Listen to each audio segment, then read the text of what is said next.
Hello, everyone. I would like to express my gratitude to a fantastic team of Curve Connect for organizing and running a series of these great webinars that keep us informed and connected. And today I'm pleased to present our fantastic panel. We have Elaine Burks-Mitchell, CEO and Chief Sustainability Officer at the Bra Recyclers, and Stephanie Benedetta, Queen of Raw, a founder of Queen of Raw. And thank you so much. It's fantastic to see you at the webinar, and thank you so much for being on the panel. So the webinar is called Minimizing the Environmental Footprint by Recycling, Upcycling, and Reusing.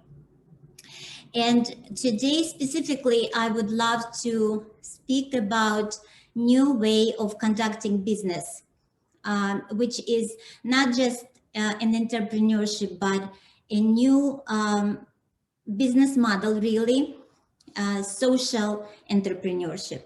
This is the company that is not just about profit, but also about environment and community.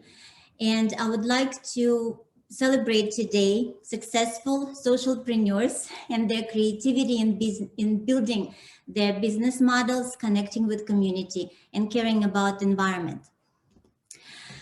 And I also would love to quote a role model and photographer, Petra Claes, and specifically just talk about kindness. And this is what she said. It's like the world has changed. There is not any room anymore for those giant egos. The power balance has shifted. You need to be a kind person to be able to have success now. So work hard and be kind. And I found this amazing photographer on Lingerie Briefs, at Lingerie Briefs website. It's a campaign for Moons and June's lingerie company. And I feel like I can talk about any photographer without presenting their work.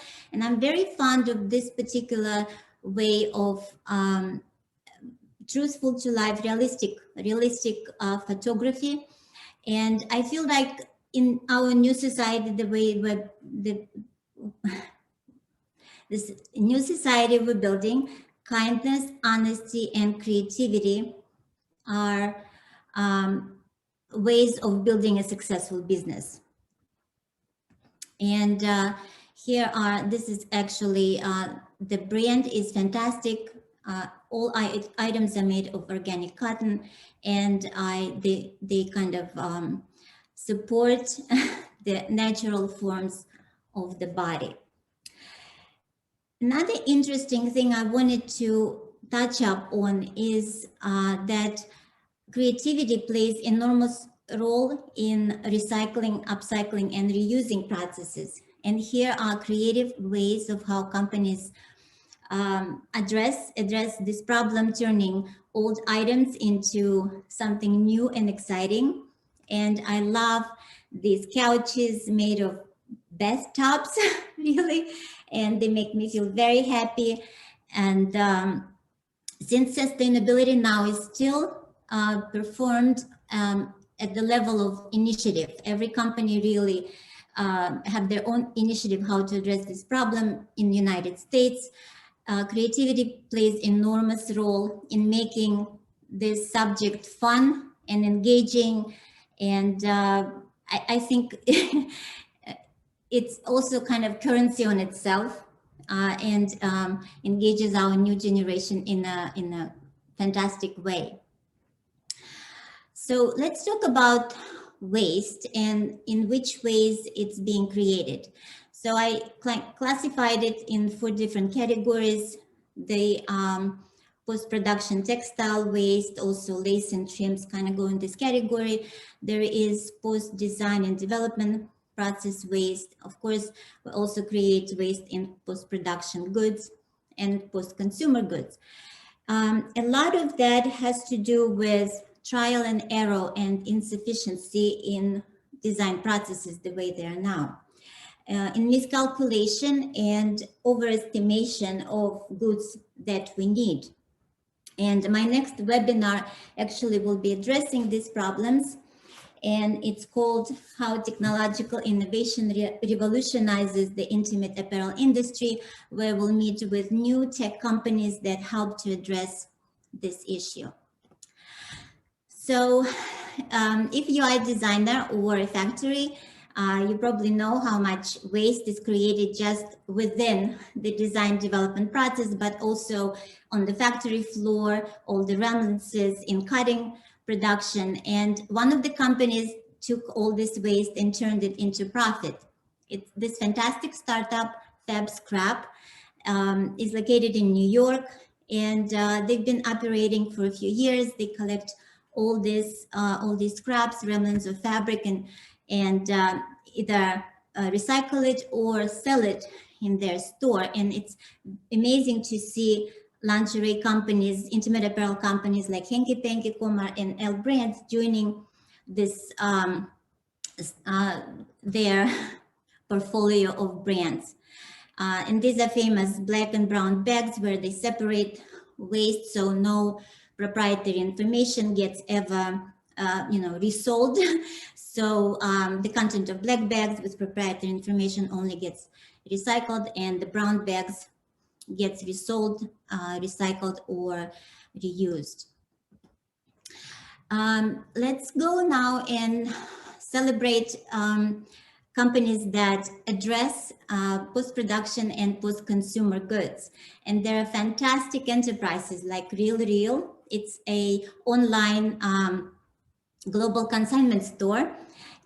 Started in the kitchen, literally in 2011 by Julie Wainwright. Now became a successful, thriving business that helps us to extend life cycle of luxury goods.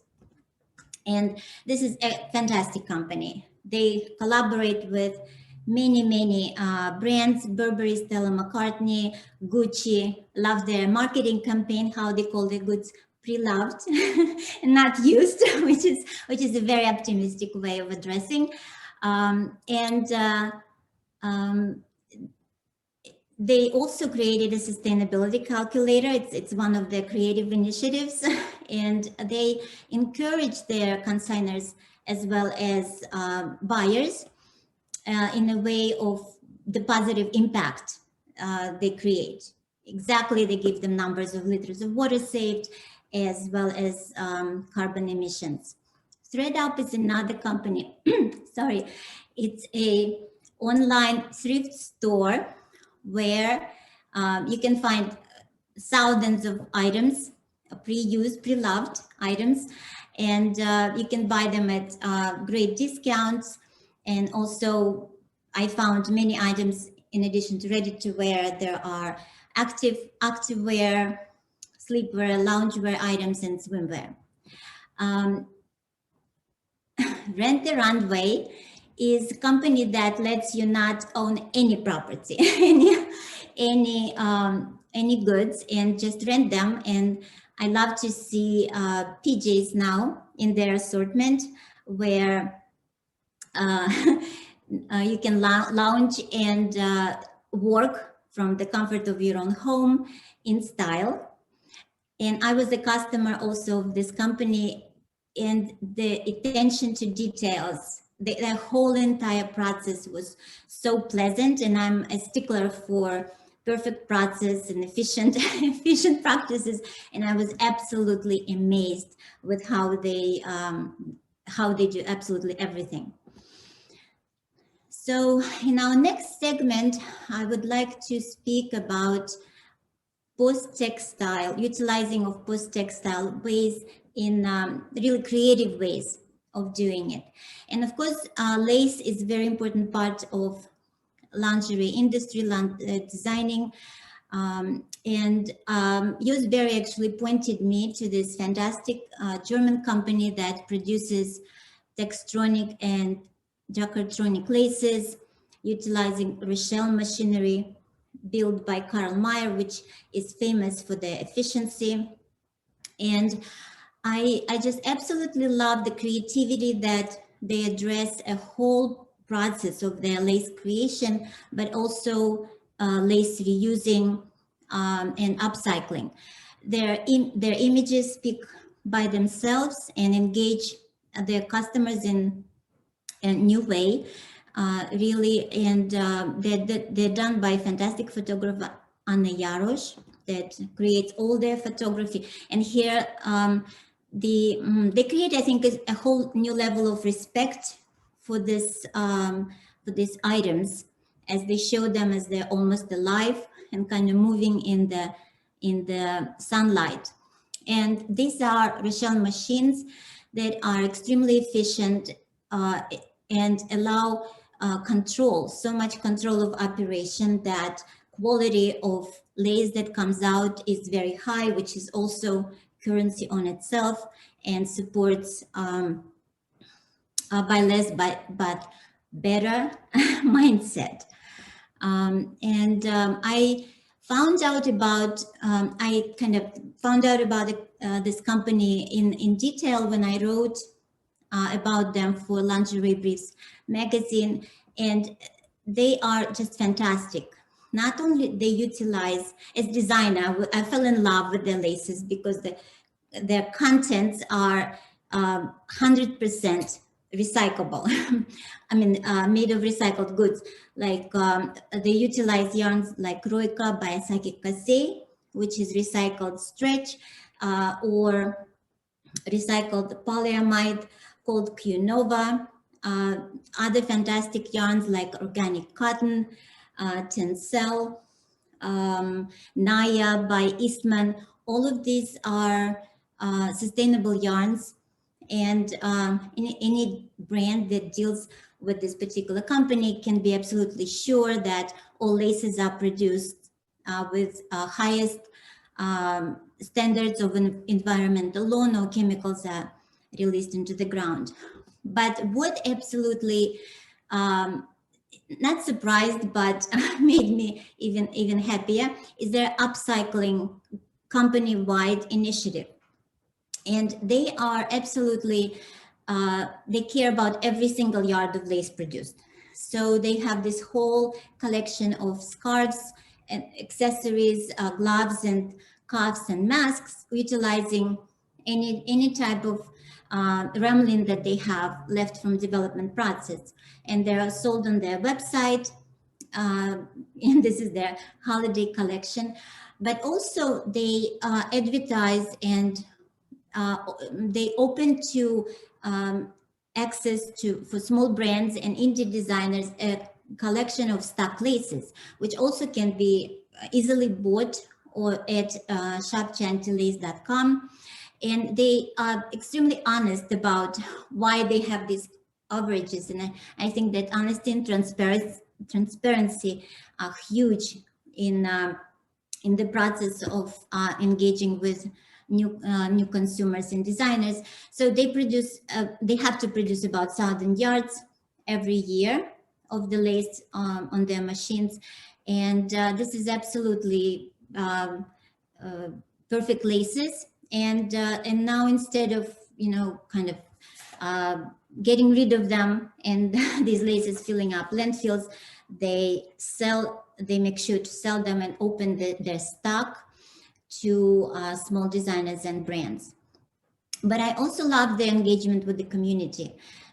They educate constantly with their amazing photography, again, but also with their Instagram posts about yarns, fantastic yarns they use, and about all their sustainability efforts, about made in Germany quality that they're famous for. Which is, I think, a new and fantastic way, creative way of utilizing waste. I'm absolutely,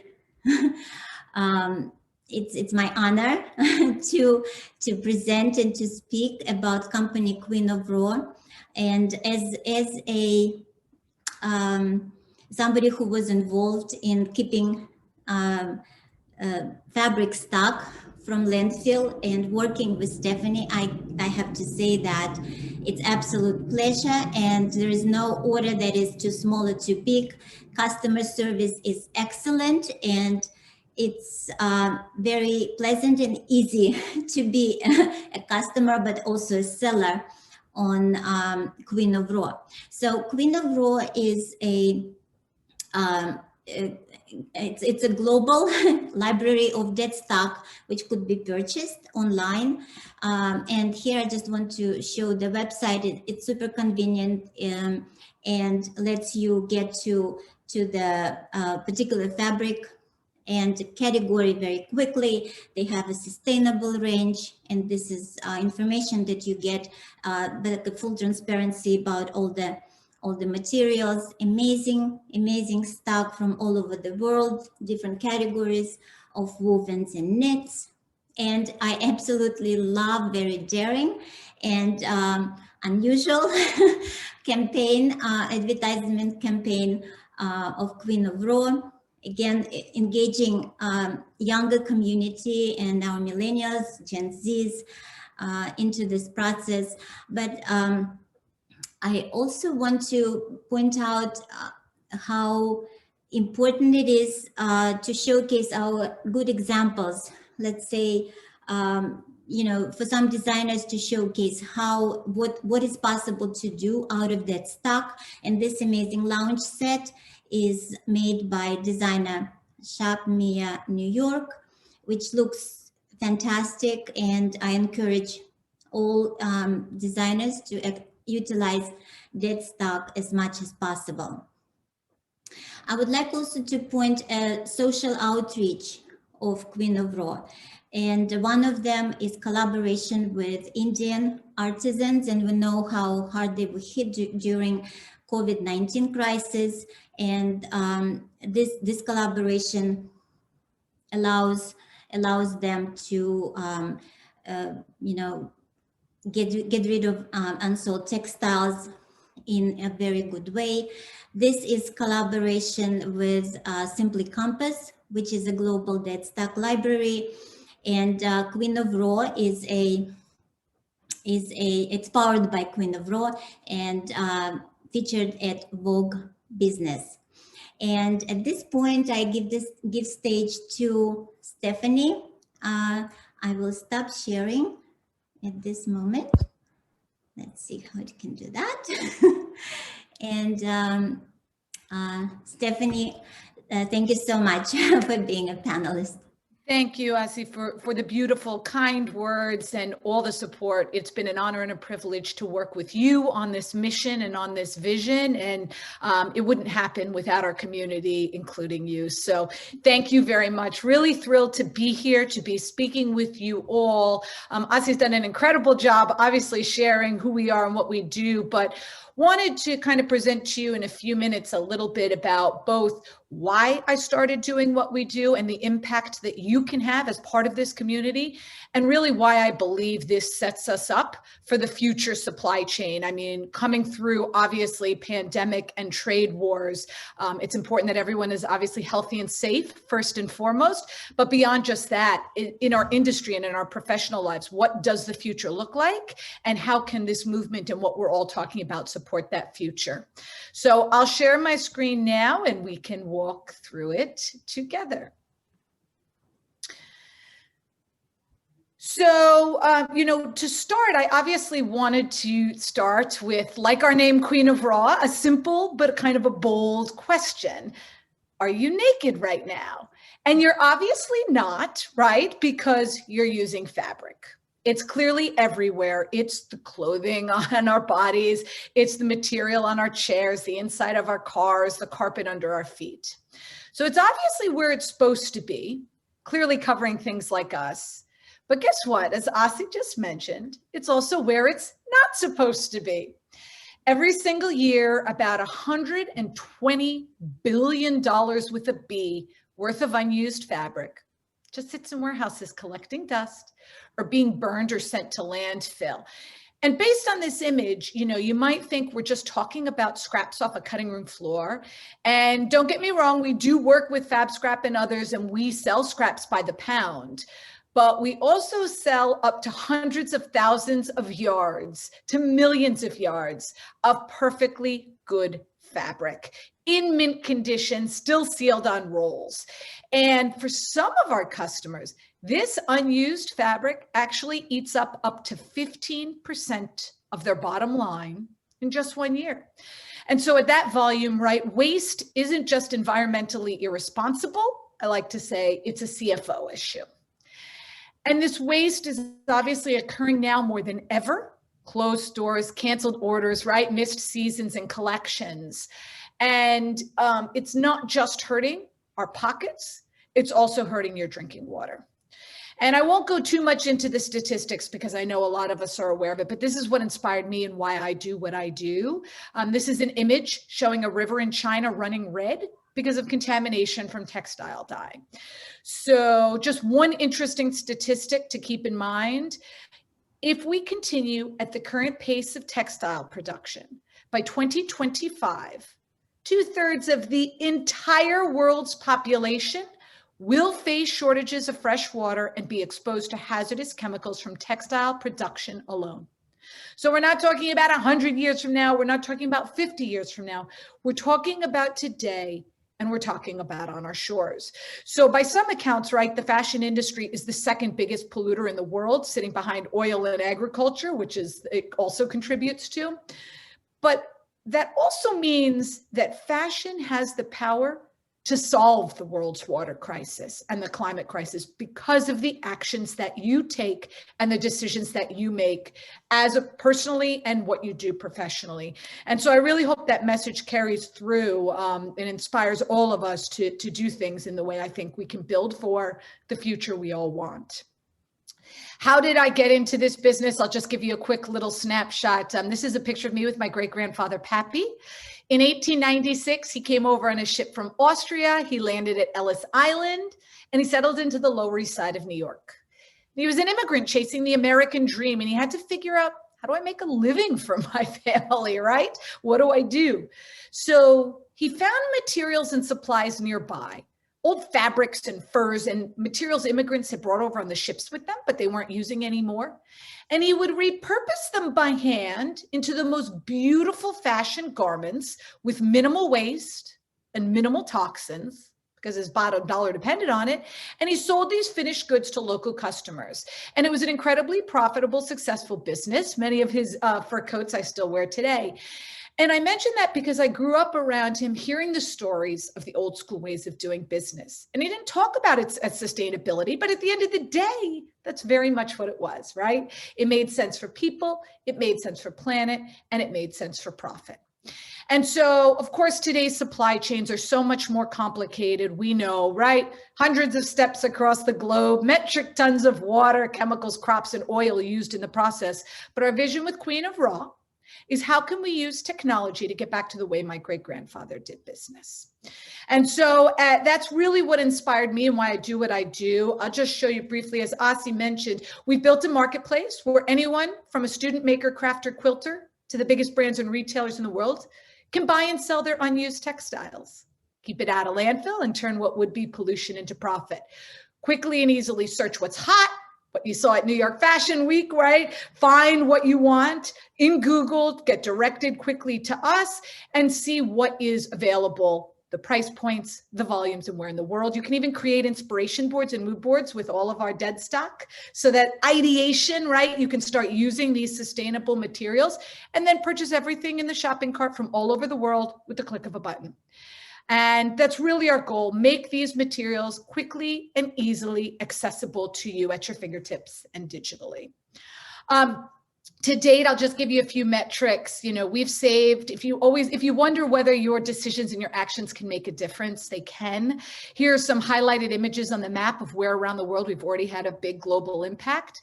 We've saved to date well over 1 billion gallons of water, and we're just getting started. Built a huge community and rescued millions of yards of fabric, saving our community millions of dollars. And so by purchasing, you know, just 1 yard of unused fabric of dead stock on our platform, we can actually quantify for you the amount of water, toxins, energy, and dollars saved. And that's important to you, probably, in your brand and your story. It's why we're all here. And it also is something that you can share with your end consumers, right? Who are those millennials and Gen Zs that Odyssey was talking about and who really care. And that just helps all of us do better. And I think this is truly what positions us and builds us for the supply chain of tomorrow. One that is more on demand, more local, and more sustainable while making economic sense for everyone involved. I will close quickly with, are people actually doing this? Brands and retailers across the world, including those you see here, many of whom are our customers, they've signed commitments to reduce their waste by 2030. And what's interesting is that they also face exposure to significant liability with all the recent changes in the laws, including recycling laws, tariffs, trade wars, coronavirus, if they don't take action. And our hope is that solutions like Queen of Raw and the others that Asi mentioned and that are here today can help you find solutions and answers to offset all that coming legal liability while doing better and doing good. So, here's one initiative, if you're in New York City, that we are part of. It's the New York Circular City Initiative. We are in it with H&M, with Unilever, and a number of other companies, small to large, startups, non-for-profits. We all came together to vision what would New York City look like in the coming years if it went circular?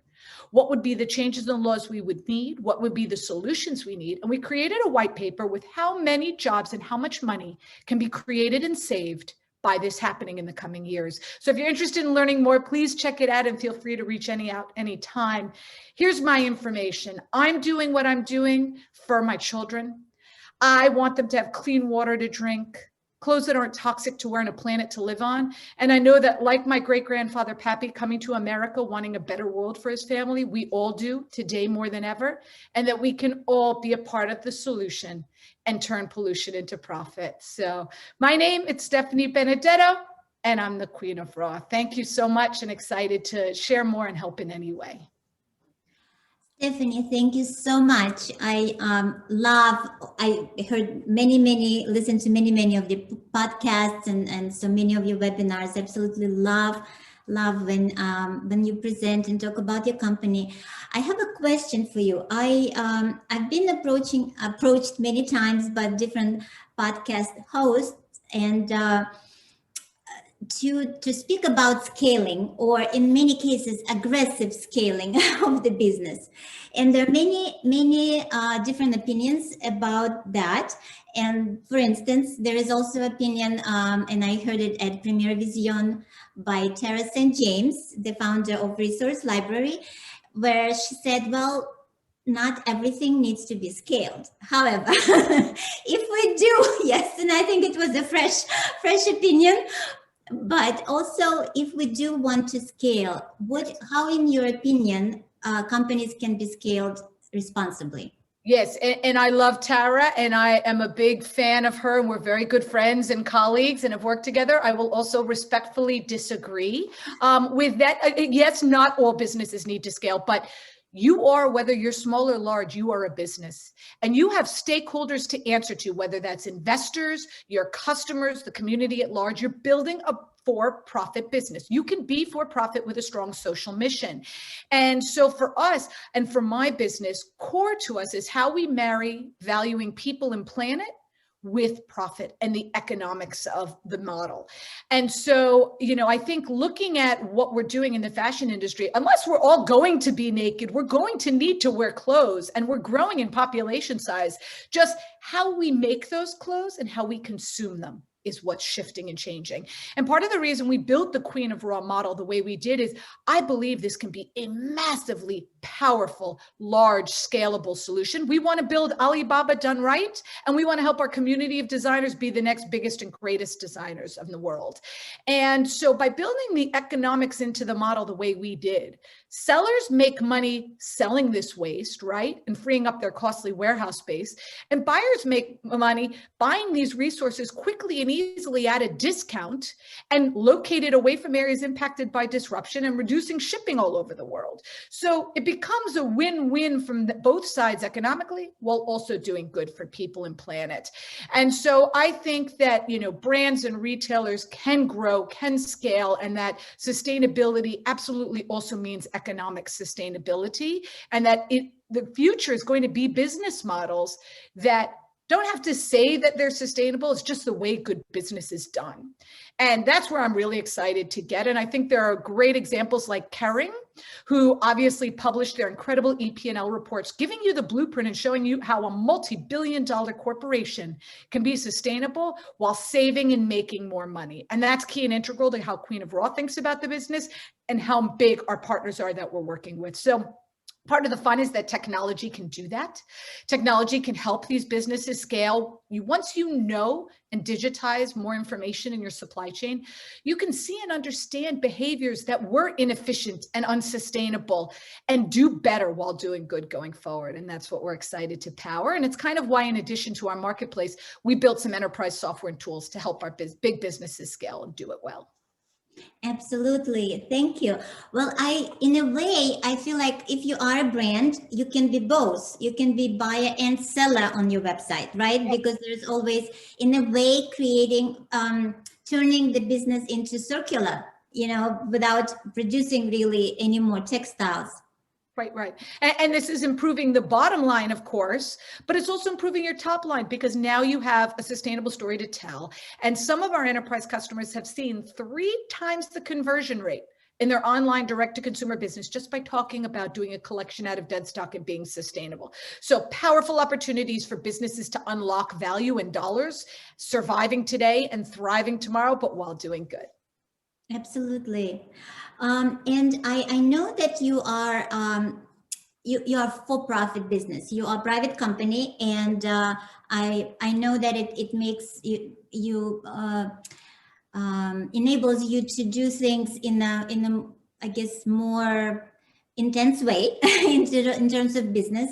But can you just mention your nonprofit arm of your organization? Of course. No, at our core, as I mentioned, yes, we are for profit. We are venture backed and fully priced and want to grow massively, because by doing that, I think we can do more good, right? And across the world. We do have a non-for-profit arm. And as part of that, we pledge a portion of our proceeds there. But it isn't just to me about making money and donations to non-for-profits. It's about partnering with our non-for-profit and other non-for-profits in order to give these communities around the world access to our marketplace and our technology and tools so they can sell their dead stock and make money and earn a true living and a true wage, and also giving opportunities for them to get access to our resources and tools to the extent they need. And so, our non-for-profit work is core to us. We have one non-for-profit is Wildlife Friendly Enterprise Network, which does a lot of work in Africa, and a lot of the African NGOs and communities sell their goods on our platform. And then, as you saw, some of the work we're doing, especially of late in India, because of how hard they got hit by the pandemic, and opening up our marketplace and our community to give them a place to sell all that unused inventory and get real value for it. It's core to who we are and what we do. And I think it's powerful, and it's will be a big part of what we do going forward. So any non-for-profits out there who are looking for access, either donations and access to materials and resources, or technology tools and a platform to sell dead stock, we're here to help in any way. Please reach out. Oh, thank you. Thank you so much. Now I would love to give the stage and introduce Elaine. And Elaine actually found me. I was very happy when Elaine contacted me via LinkedIn. And when I discovered her social entrepreneurship, and I was amazed at what she does and how she does it. So it's the bra recyclers a shiny example of the company that generates profits, but also cares deeply about community and environment. And so bra recycling is an interesting concept. It's very difficult to recycle bras, and that's why billions of bras now. I'm pretty sure every woman has a drawer where she collects old bras if she's conscious, she doesn't want to throw them out, and some of them have 10, 15 of them or more. in their drawers. It's difficult. Lingerie is difficult to recycle because it consists of many different yarns, and also many different fabrics, and has metal parts. So it's quite a extensive process to separate it all. And I've been looking for bra recycling companies for a while, and when I found the bra recyclers, I was absolutely stunned. So I would like to now give stage to to Lynn to tell us all about it. Sure, let me share my screen. Let me know when you can see it. Can I see my screen? All right, can you see my screen? You guys good? Yes. Well, thank you, Asi, for having me. And I'm so glad I found you on LinkedIn. It was great to find you, and we've had some great chats, and this is just amazing. And Stephanie, oh my gosh, that was wonderful. I loved hearing about your business, and I so agree that we have a ways to go, but we definitely can get there. And it's all about educating people and giving people information to make sound decisions. And I think that's something that when we have forums like this allows us to do that. So I'll kind of jump in and tell you a little bit about us. I won't read all the slides. I'll just kind of talk to some of it. But as Asi said, we are a clothing recycling company. We just happen to specialize in bras and other women's lingerie. So, it's really our goal, and you heard Stephanie kind of talk about some of this, it's our goal to really educate, both consumers and retailers, about how they can benefit from that circular economy, how they can better extend that life cycle of the bras that they have, and either other clothing too, instead of discarding them into landfills. One of the things that we pride ourselves on is that we are a social enterprise. And I'm so glad, Asi, that you're talking about that, because it's something when I tell people I'm a social entrepreneur, I have a social enterprise, they're like, well, what is that? And as you said, it's not all about profits. And as Stephanie said, it's about the planet, it's about the people. And then we're lucky enough to also have profit involved with it, or make money in doing something amazing for people and our planet. We actually support over 100 nonprofits around the world. We primarily support groups that are working with women who are escaping domestic violence and human trafficking, But more importantly, it's about just helping women that are just in a place where they just need some assistance. We support some organizations where girls can't go to school unless they have a bra. So I love being a social entrepreneur because it's really allows me to run a great business, but also give back. One of the things I did is let me put this into mode here, I'm sorry. One of the things I did is just kind of give a definition of what a social entrepreneur really is. And it's really quite simple, but I think people don't think about it. It's really about recognition of a problem. And for us, it was women escaping domestic violence and human trafficking, coming to various programs. When they come into those programs, all they have on is what they have on. And a lot of times it could be there in a nightgown. But a lot of women, as many of us women know, having lingerie just makes you feel so much better. So a social entrepreneur is that we find a social problem, and then we use entrepreneurial principles to help solve that problem. And that is exactly what we're doing with the bra recyclers. Our impact, again, I kind of broke that out into 3 different things. So from the environment standpoint, again, we've been advocates of the circular economy since 2008. And I don't think we were really calling it that back then, but our program definitely helps promote that reuse of bras, so that they don't end up in our landfills, and we're reducing that raw material consumption and pollution and waste, as you heard Stephanie talk about a bit. One of the things we do is that we have bra recycling ambassadors all over the world. And they really are our foot soldiers on the ground, helping us get that word out about bra recycling and the impact that it can make in their own communities. We've donated over 4 million bras to organizations around the world, including for women who have breast cancer. It's amazing that, of course, in this day and age, that we still have women who have breast cancer They don't have insurance, so they can't afford to get mastectomy or prosthesis. And I get calls where women saying, I'm stuffing my bra with toilet paper or cloth because I can't afford to buy a prosthesis, which is just ridiculous. In terms of a value proposition we offer and working with retailers, we've been doing this for over 10 years now, in terms of partnering with retailers and distributors to say, hey, don't throw that overstock or returns into the landfills. Let's reuse that. Let's figure out how we can do something with that and help women and girls around the world. So we've started a discount program so that where retailers can also offer a discount when a woman sends their bras into us, they can offer them a discount to get a new bra. So that's, again, something as simple, it's easy, it doesn't cost a whole lot of money, but again, it's helping to incent that behavior we need to incent with our consumers. So let's talk a little bit. I wanted to share a little bit, and I talked to Asi about this, and she really wanted me to share this too. Just the benefits of, reusing or upcycling bras. And I think, Asi, you were a little surprised when I told you about some of them. But I think we all know from a personal and professional development standpoint, when you have on a bra, it makes your clothes look better. It makes you sit taller and stand taller when you have a bra that really fits you well. And that's one big problem, as we know, many women don't get fitted. So they have a bunch of bras in their drawer that are just sitting there and they don't know what to do with. Well, we want you to recycle, or we want to recycle those and so we can reuse them. One of the areas that we have been given a lot of bras to is foster care. And I think people don't think about this, is as foster girls are going through puberty and those who are aging out of the system, again, budgets are so tight nowadays that we really wanted to help support that effort in terms of making sure the girls receive bras as they're going through puberty or aging out of the system. As I mentioned before, girls in many countries in Africa, they can't go to school or play sports without a bra or without the right lingerie, which is ridiculous.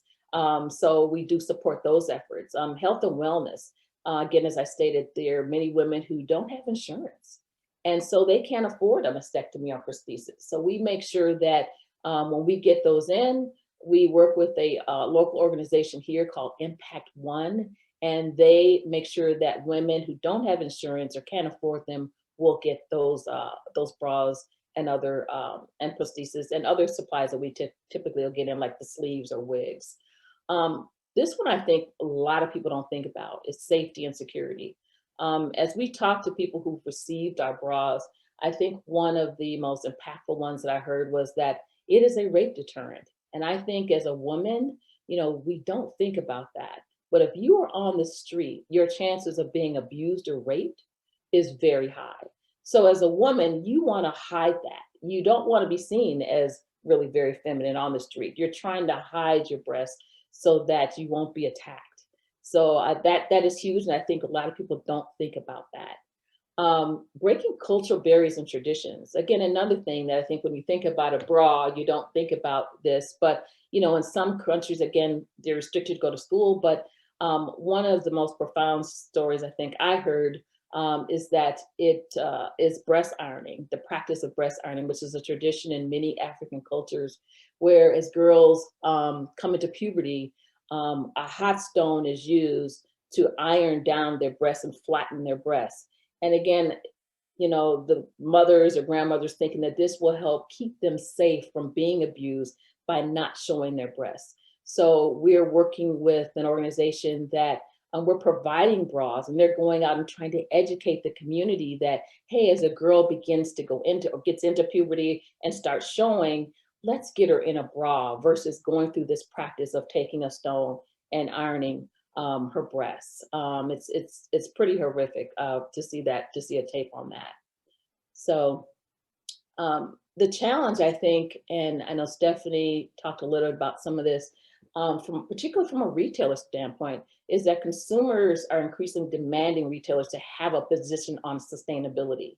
So 73% of millennial customers would shift to a brand with a clear purpose, and those aligning proactively can capture market share. So this came from a study from the Future of Circular Economy by Fashion for Good and Accenture. And I think this is huge. I think retailers are going to have to take a stand. They're not going to have a choice because the consumer can definitely decide where they're going to spend their dollar. The problem, again, the average American household throws away about 81 pounds of clothing every year. That includes bras. And as we know, most of those end up in landfills. So 85% of textiles go to landfills. However, about 95% of worn and torn clothing can be recycled. So again, it's that education process that we need to, again, have more forums like this to educate both consumers and educate our retailers, again, in terms of not throwing away overstocks and returns. I know Stephanie also talked about, in terms of the fashion industry, we can't sustain the way it's going right now. The fashion industry are huge polluters, and we have to figure out how to change that. Consumers are buying more, but keeping the items less. So that whole fast fashion concept is there, and we have to start educating our consumers. And we also, from a retailer standpoint, have to start making goods that are built with better quality so they last longer. So there definitely is work to do there. And I think, again, with forums like this, it can definitely help. So I wanted to just share a little bit about kind of what we do in our processes, because again, a lot of people, when I say I'm a bra recycler, they're like, what is that? What do you do?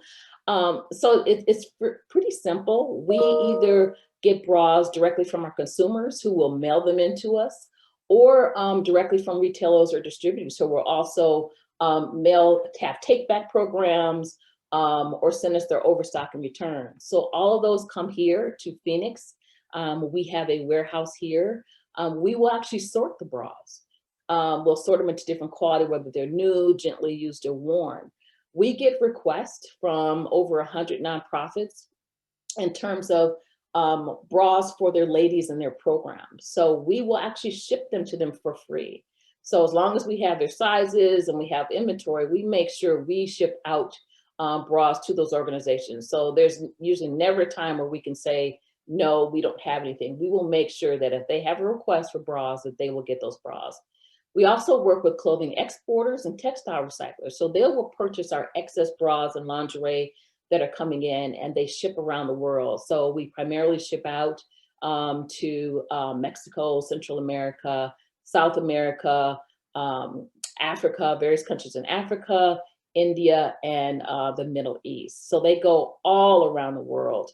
And again, it's such a simple item that so many people, I think, don't take for granted, because it's something that's so important to a woman in need, or just a woman who's just trying to make sure she, has that simple lingerie staple that makes her feel good. So bottom line, all of this helps deter, or I say should designate, instead of going to landfills, these bras are being used to help women and also help our planet. So our call to action that we talk about a lot with, particularly with our retailers, is that, with the Gen Zs and millennials, they will be tomorrow's most valuable customers, and their demand for access and variety delivered in an environmentally responsible way is something the fashion industry must align to. Again, like I said, they don't have a choice. They're going to have to do something, because again, they're, the Gen Zs and millennials, they will spend their money where they know there's going to be an impact to the environment or to people.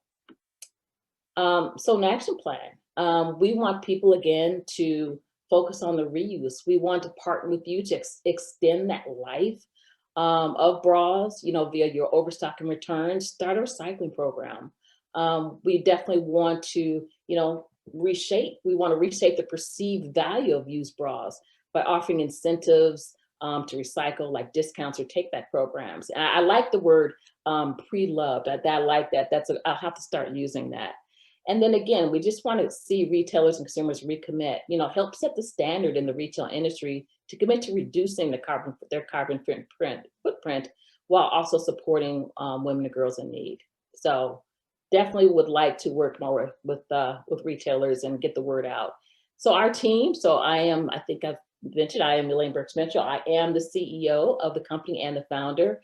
My husband is also My partner and the COO of the company, he handles all of the operations. So he knows more about bras, I think, than most people do, most men do, and women actually.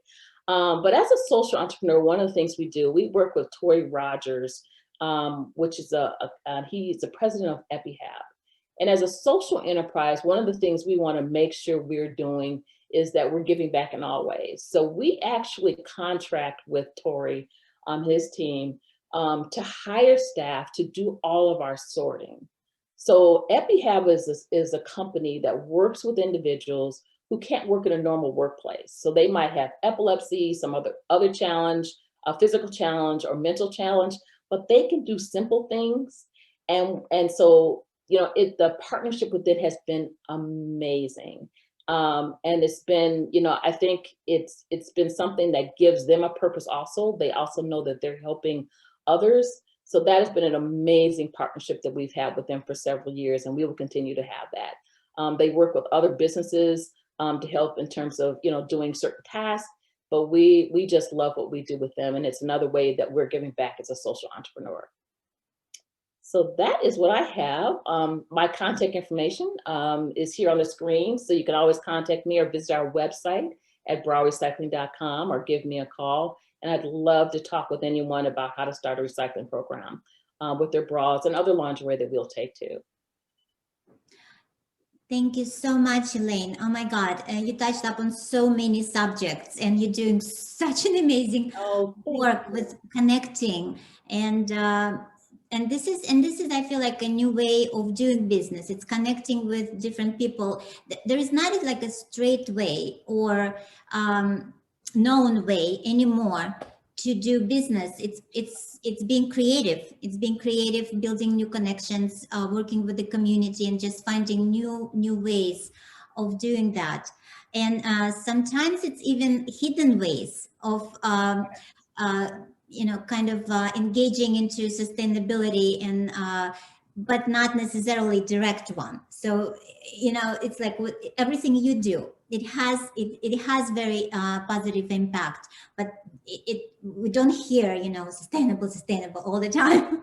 Right. And still very creative. So as a company, what advice can you give to new designers that, and some of them, a lot of new lingerie designers, they come from non-design background, they come from different places, from business part, from marketing, from public relations, and they want to design new collections.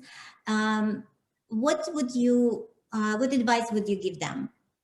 Oh, sure. How to go about it? Yeah, well, great question. And, you know, this whole industry is very new for me. My background has been in information technology, but I think because I'm a social entrepreneur, what I did first was I first saw a need in the community, and then I figured out how I was going to fulfill that need. And that need happened to be looking at the whole kind of textile or clothing recycling industry. So the whole industry was very new to me. So as a new designer, let's say, I know that was your question. I think, you know, what would be really interesting for new designers to think about is, as they're designing bras, kind of think about, okay, what is my plan for those bras that I'm going to design or that I potentially will manufacture? They might potentially have flaws in them. What am I going to do to put in place a recycling program? Go in thinking about that. Go in thinking about what is going to be not my impact just, you know, to get a new bra line out, but what is my impact going to be also for these new bras I'm designing, how it's going to help other women, or whether women or whether it's bras, it could be men too. Sorry, so we don't want to leave them out. So I think going in with that mindset of how, one, you're going to be sustainable, but also how you're going to help others in need, I think is huge as you're designing your collection, because you will have, as Stephanie talked, you'll have leftover materials, but you'll also have you'll have product that is potentially flawed or damaged of some kind, but it still can be worn. Just think about how you can use that again and help the community. Thank you.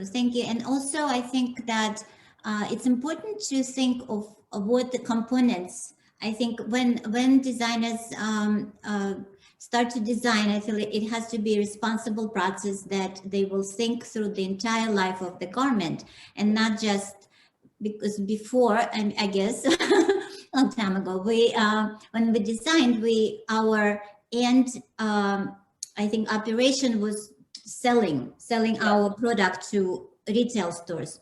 Not, but if we do care about environment in this climate, we have to think about entire life cycle of this garment when we create. At its inception, it's very important, and maybe when we do that, the process of then utilizing or recycling bras will be easier. I would agree. And I think, and that's a whole concept. I think it's a great conversation that as we begin to look at new design for bras, how can we make them so we're eliminating maybe the wires, or Right. we're eliminating some of the hooks? What can we do so that it is more recyclable later in terms of breaking down? Is because a lot of things will end up in the landfill, but how can we make sure that it doesn't take 200 years for it to, to get rid of in the landfill? So thinking about that in terms of, you're right, as they design that whole life cycle of the garment or of the lingerie. Absolutely. Mhm. Well, thank you so much. It was absolutely an amazing experience, and I enjoyed every conversation we had with you, and I hope many companies will contact you after this webinar, whether they're startup brands or uh, established brands or retails, and will utilize their overstock, or or Right, even customers will utilize the post-consumer post-consumer bras. right. And thanks for having me. I really appreciate it. Oh, it's a pleasure. It's a pleasure. Thank you. Thank you. So at this point, I would love to say thank you to again Curve Connect team for organizing this webinar, and I will see you next time at the webinar called How Technological Innovation Revolutionizes the Intimate Apparel Industry, where we learn how new startup tech companies help to solve problem of trial and error in design process, and specific lingerie design process, as well as overproduction. So thank you so much.